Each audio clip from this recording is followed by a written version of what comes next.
Boa noite a todos. É sempre uma alegria, é uma honra, também é uma grande responsabilidade estarmos juntos para estudarmos o Evangelho, fazermos as nossas reflexões ajudados pela obra de Kardec.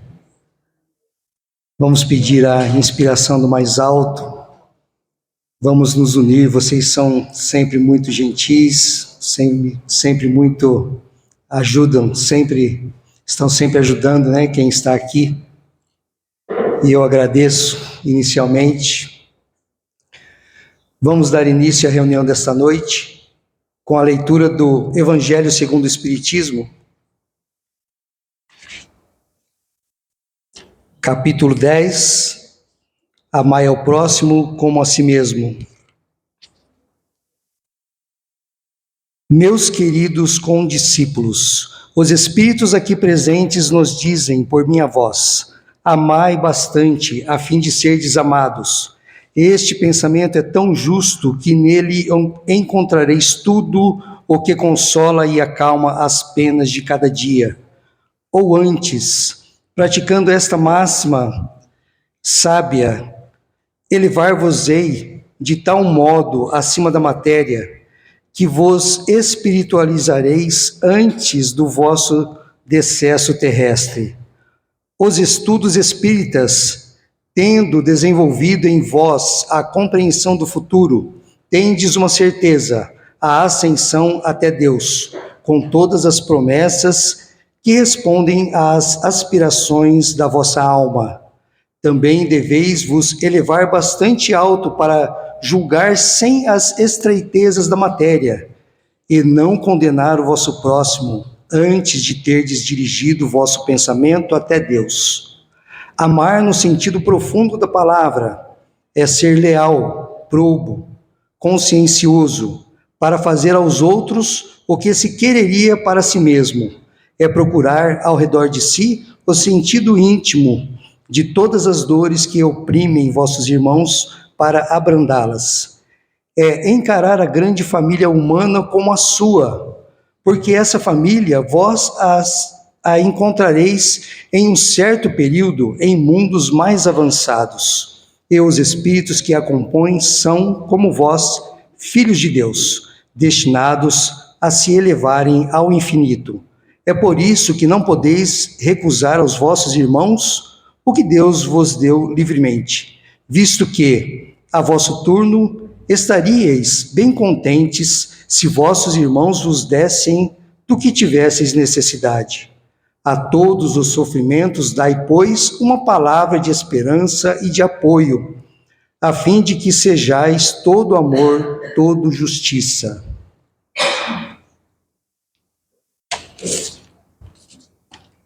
Então eu pretendo aqui, primeiramente, acho que eu não vou falar de espiritismo não, viu?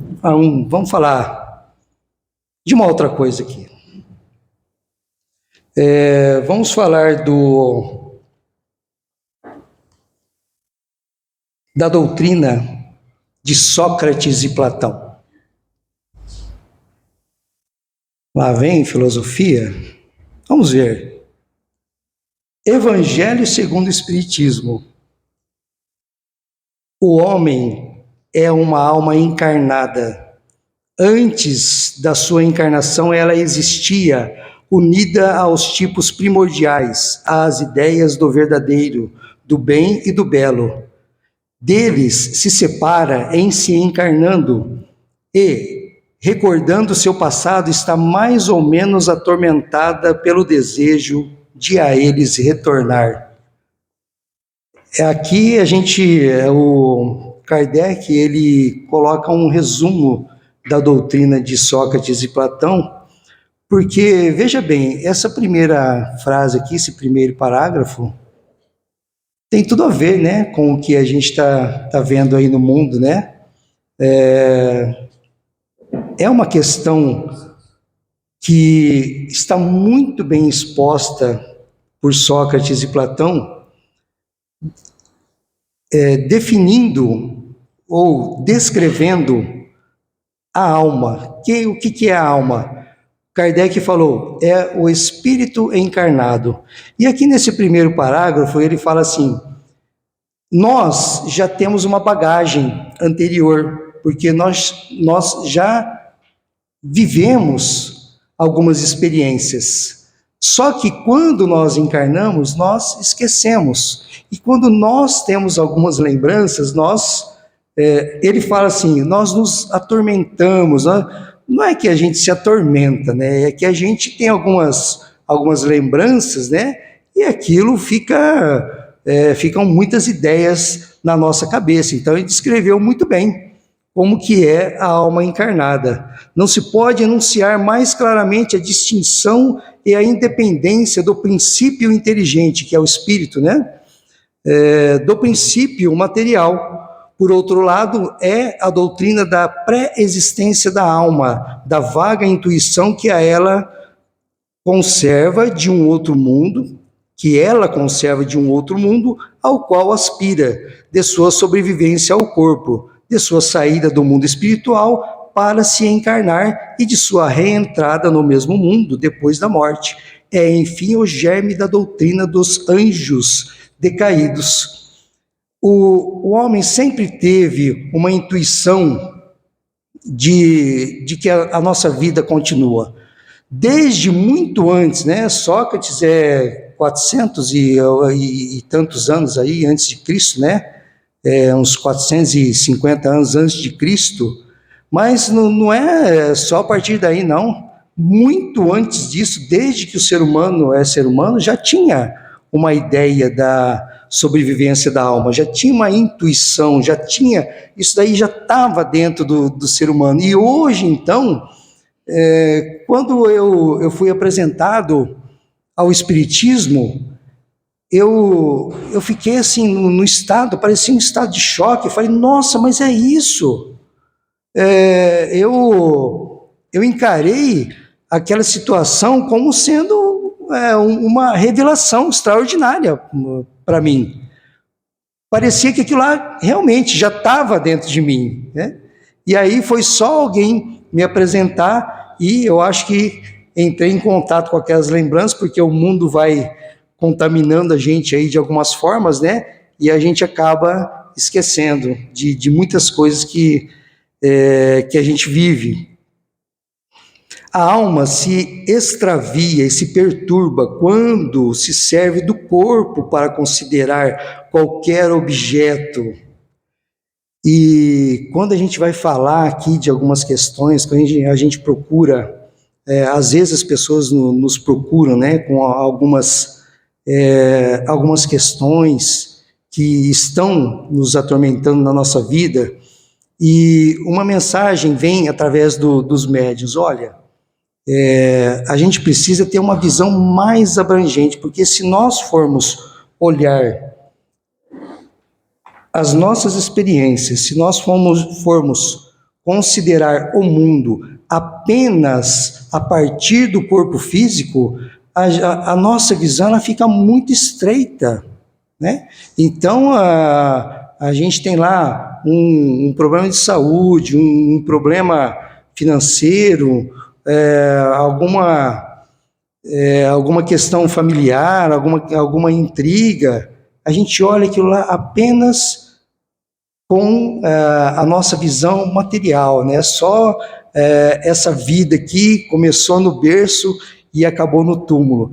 A nossa visão, nesse caso, fica extremamente limitada. Se nós nos vermos como seres espirituais, imortais, né? Nós não vamos morrer depois, quando acabar o corpo, nós não vamos morrer. A nossa visão se dilata. Então, isso, dependendo, né, das nossas atitudes, é claro, vai nos trazer uma tranquilidade, porque nós percebemos dessa forma que nós estamos aqui para aprendizado, para reparações. Nós não viemos para sofrer, nós viemos para aprender, para algumas provas que nós escolhemos, né? E para reparar algumas coisas também, né? Não é o sofrimento É quando a gente não faz aquilo que deveria fazer, aí a gente repete de ano, tem que repetir a lição. Aí é que vai ser um transtorno, né? Enquanto tenhamos nosso corpo, a alma se encontra mergulhada nessa corrupção. Jamais possuiremos o objeto dos nossos desejos, a verdade. Com efeito, o corpo nos suscita 1000 obstáculos pela necessidade que temos de cuidá-lo. Ademais, ele nos enche de desejos, de apetites, de temores, de 1000 quimeras, de 1000 tolices, de maneira que, com ele, é impossível ser sábio um instante. É essa questão. A gente vai buscando, a gente vê assim que muitas vezes nós mesmos, a gente vê pessoas assim que vão lá, estão buscando apenas a riqueza, apenas a sua posição social, apenas o curtir a vida, né? E imagina assim, o curtir a vida, o que é? É viver o melhor materialmente possível. Então, quando eu escuto alguém que fala assim, olha, tem que aproveitar a vida, tem que ir lá, tem que ir numa festa, tem que ter festa, tem que beber, tem que comer aquilo que gosta. E eu fico pensando assim, eu acho que a gente precisa, né? Eu acho que a gente precisa olhar um pouquinho mais com essa visão espiritual, imortal, para a gente não ficar preso apenas a essa questão física, senão a gente vai ficar imaginando desse jeito, né? É claro que nós temos prazer, nós temos, assim, nós satisfazermos o nosso prazer da gente saborear uma boa comida, da gente ter um almoço em família. Claro que isso daí é muito bom, é ótimo e é útil para que nós tenhamos as nossas relações reforçadas e tudo mais, mas não fazer disso daí uma questão, um objetivo da nossa vida, né? Então, se quando a gente tem a nossa visão limitada apenas pelo corpo, a gente pode cair nessa questão de considerar apenas a vida corpórea e não dar valor àquilo que realmente não se estraga, né? Aquilo que vai durar para sempre, que é o nosso conhecimento, é o nosso amor, o espírito que vai progredir e que vai depois conviver sem essas questões, sem a necessidade mais dessas questões corpóreas, né? A alma impura, nesse estado, está entorpecida e é arrebatada de novo para o mundo visível pelo horror daquilo que é invisível e imaterial. Ela erra, então, disse ao redor dos mausoléus e dos túmulos, perto dos quais viu por vezes fantasmas tenebrosos. Como devem ser as imagens das almas que deixaram o corpo sem estar inteiramente puras e que retêm alguma coisa da forma material, o que faz com que o olhar possa percebê-las.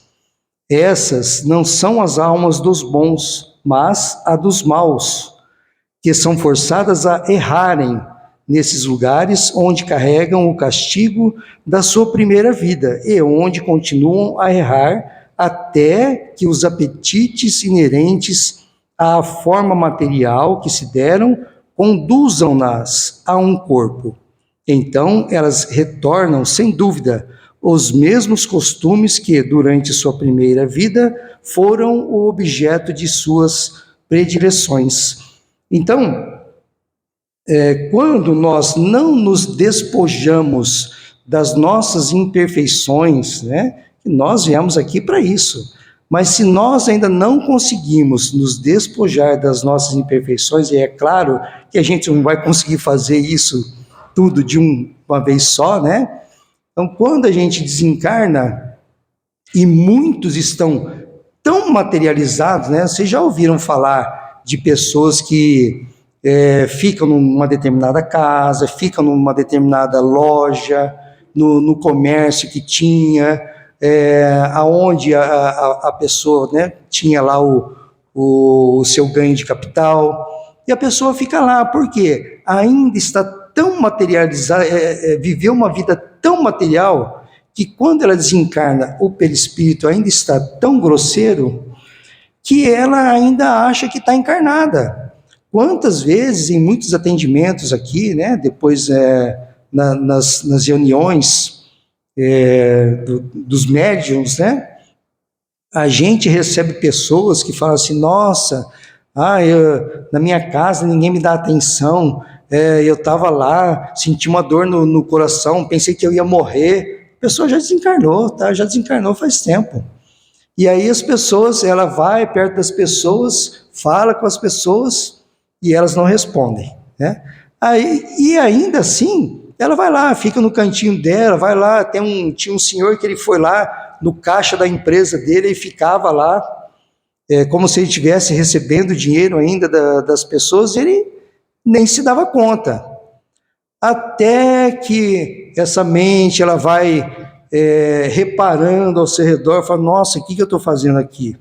Aí ela abre os olhos, aí tem alguém ali, sempre tem alguém ali pronto para estender a mão e ajudar, né? Aí são trazidas aqui, não uma vez só, várias vezes, e são levadas a locais no plano espiritual onde elas podem ser ajudadas e programar uma nova existência. Então, através da reencarnação, vai acontecer uma outra depuração, aí volta lá para o plano espiritual. Até quando? Até chegar um momento em que esse espírito já se depurou o suficiente e não tem mais necessidade de reencarnar. Não tem mais necessidade de colocar à prova aquilo que aprendeu. E aí só vem para cá em caso, né, se quiser, de uma missão. Aí são os missionários, né, que vêm para cá. Eles não precisavam reencarnar, mas vêm para nos ajudar.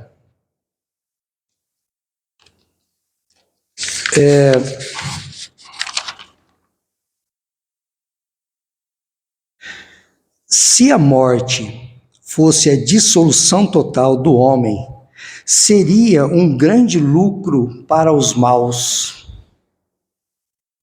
Depois da sua morte, estariam livres, ao mesmo tempo de seus corpos, de sua alma e dos seus vícios.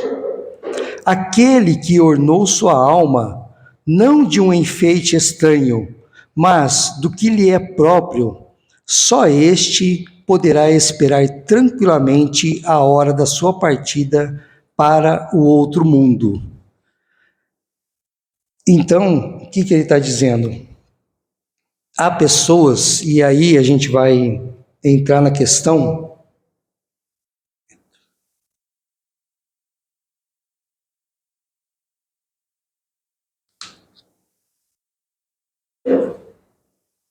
Nós vamos entrar na questão do perigo do materialismo. Por quê? Aquela pessoa que imagina assim, depois que morreu, não tem nada. Então, ela não teria nenhum motivo para se melhorar, não tem nenhum motivo para praticar o bem. É claro que também nós não devemos praticar o bem pensando em nos livrar de um castigo, um determinado castigo. Nós precisamos alcançar um patamar evolutivo, né, uma consciência que nos permita praticar o bem por sentir que esse é o desejo do Espírito, esse é o nosso desejo. Essa é a minha satisfação, é de praticar o bem, de ver o meu semelhante bem. Né? E não pensando em se livrar de um castigo. Mas para aquele que considera que a vida é apenas do berço ao túmulo, ele não tem motivo, né, esse motivo para poder se melhorar. Então, pensem na questão também das pessoas que estão num grande sofrimento. E ela pensa assim: se eu acabar com a minha vida, eu vou me livrar desse sofrimento. Olha que perigo! Porque acabar com a própria vida não vai acabar com o sofrimento, pelo contrário, vai piorar esse sofrimento. Então nós precisamos levar o esclarecimento às pessoas, mostrando que a vida continua e que o objetivo da nossa encarnação é a nossa melhoria. Senão, acabou, morreu, acabou, eu vou aproveitar a vida, né? De todas as formas. Santo Agostinho mesmo era um hedonista. E o que é o hedonista, né? Hedonista é aquela pessoa assim, 100% de prazer e nada de sofrimento. Não venha me trazer nada que vai trazer aborrecimento. Eu só quero os gozos da vida. E aí a sua mãe, né, Santa Mônica, orando por ele, né, orou tanto que um certo dia ele teve um despertar. Ele encontrou lá um sacerdote que mostrou algumas imagens para ele, e ele teve um despertar, porque ele já tinha uma bagagem anterior, né? A pessoa também não desperta assim só por despertar, né? Há toda uma preparação anterior. Então ele já tinha uma bagagem, chegou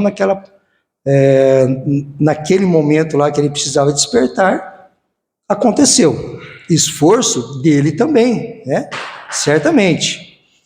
Então, é um perigo o materialismo, né? Considerarmos apenas a vida presente e não considerarmos a vida futura.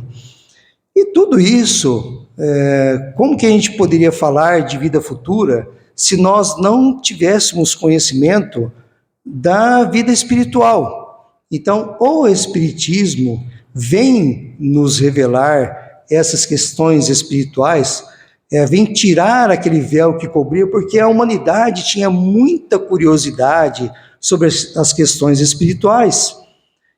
Porque as questões espirituais existem desde que o ser humano é ser humano. Nós temos a reencarnação, nós somos espíritos, as comunicações com os espíritos já aconteciam, né?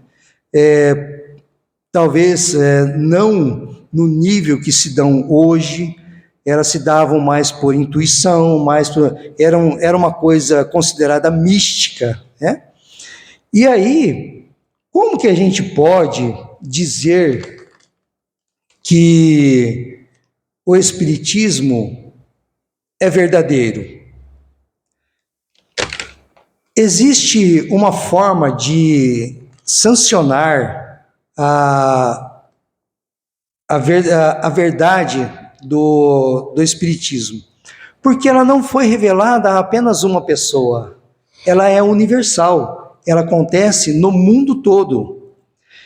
E há uma explicação, né? Há uma explanação aqui também no Evangelho segundo o Espiritismo, que diz o seguinte: por grande, bela e justa que seja uma ideia, é impossível que ela reúna desde o princípio todas as opiniões. Os conflitos que delas resultam são a consequência inevitável do movimento que se opera. São mesmo necessários esses conflitos para melhor fazer ressaltar a verdade, e é útil que eles ocorram no princípio, para que as ideias falsas sejam prontamente desgastadas. Assim aconteceu com o Espiritismo. Não é a opinião de um homem que se deverá aliar-se, mas a voz unânime dos espíritos. Não é um homem, não mais nós, que um outro, que fundará a ortodoxia espírita. Não é tampouco um espírito vindo se impor a quem quer que seja, é a universalidade dos espíritos se comunicando sobre toda a terra, por ordem de Deus, Aí está o caráter essencial da doutrina espírita, sua força e sua autoridade. Deus quis que sua lei fosse assentada sobre uma base inabalável. Por isso, não a fez repousar sobre a cabeça frágil de um único homem. A doutrina espírita ela não está assentada apenas, né, nas obras de Kardec. Ela é universal, porque Kardec reuniu os conhecimentos e colocou na sua obra. Só que essas obras, elas são constantemente sancionadas através das comunicações que acontecem no mundo todo. E se houvessem comunicações contrárias, é claro que há comunicações contrárias, mas também são comunicações, né? Então, há comunicabilidade dos espíritos, há mistificações também, mas as provas sobrepõem abundantemente, em muito, qualquer mistificação, qualquer mentira que haja, né, em contrário com a doutrina espírita. Então, é a universalidade dos espíritos que sanciona a doutrina espírita, tá? E Kardec também, né, ele não, às vezes, eu sempre digo, né, as pessoas podem pensar assim: espiritismo, reencarnação, espírito, comunicação com os espíritos, é falar com os espíritos. Não, a base da doutrina espírita é: fora da caridade não há salvação. Então, Kardec colocou essa questão como a questão fundamental da salvação, que nós espíritas não chamamos de salvação, né? Nós chamamos de evolução, evoluir até não precisarmos mais reencarnar, até a gente não precisar aprender mais nada, né? Vai demorar um pouquinho, mas todos chegaremos lá. Amigos, o que eu tinha para dizer era isso. Eu trouxe uma reflexão, tá? O que eu li agora é baseado na doutrina de Sócrates e Platão. Depois, as obras de Kardec, elas aprofundam muito mais isso daí, elas vão até o Evangelho, pegam as passagens do Evangelho, explicam com esse raciocínio da alma imortal, né? Então, é muito interessante que todos nós leiamos essas obras e outras obras também. Kardec, quando escreveu suas obras, é um fato interessante, né?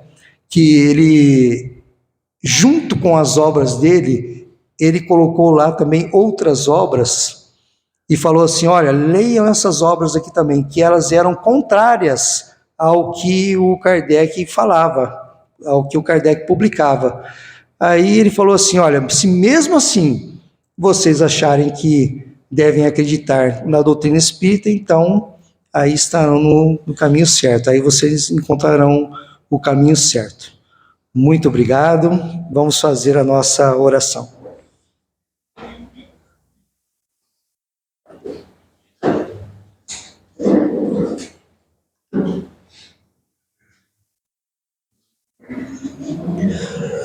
Vamos então serenar os nossos corações. Vamos lembrar dos nossos lares, das nossas necessidades, daquilo que nós temos dificuldade em nós, para que a nossa família, o nosso lar, seja lugar de compreensão, de amor, harmonia, reconciliação, que nós possamos levar a paz por onde formos, comecemos em casa, pois a família é a base de tudo, é o começo, é o início, é o alicerce, é onde nós temos os nossos maiores desafios, mas são as grandes oportunidades colocadas à nossa frente e que nós possamos, com amor, com paciência, com dedicação, servirmos a essa tarefa, a essa missão de termos uma família harmoniosa, de termos a paz em nossos lares, que nós levemos essa paz, nós sejamos os agentes dessa paz, começando ali e por onde formos, o nosso trabalho, as nossas relações pessoais, a cada lugar por onde passarmos, que nós possamos levar essa paz e essa harmonia, essa compreensão que tanto queremos. Assim seja. Quem estiver agendado para o passe de tratamento, pode se dirigir à sala ao lado, sala número 4. Quem estiver com companheira, o filho, a filha, o pai, a mãe, mesmo que não estiver marcado para o tratamento, quiser ir lá para fazer companhia para a pessoa com quem está junto, podem ficar à vontade, tá? Não tem problema. Os demais é só permanecer aqui no salão que vão receber o passe.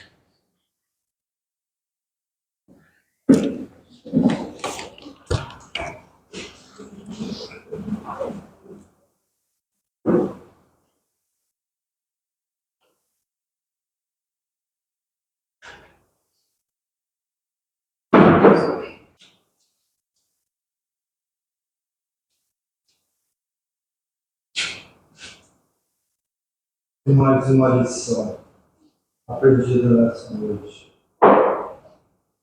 Agradecemos, Senhor, tudo que ouvimos, que nós possamos pôr em prática. O mais importante, como ele diz, fora da caridade não há salvação. Colocar esse conhecimento em prática, para que possamos, cada mundo, aprender a amar a Deus. Obrigado pela presença, pela atenção nessa semana, nessa. Agora, só um instante, agradecendo a Deus, nós vamos passar. Distribuir essa água, Deus. Sim, Senhor.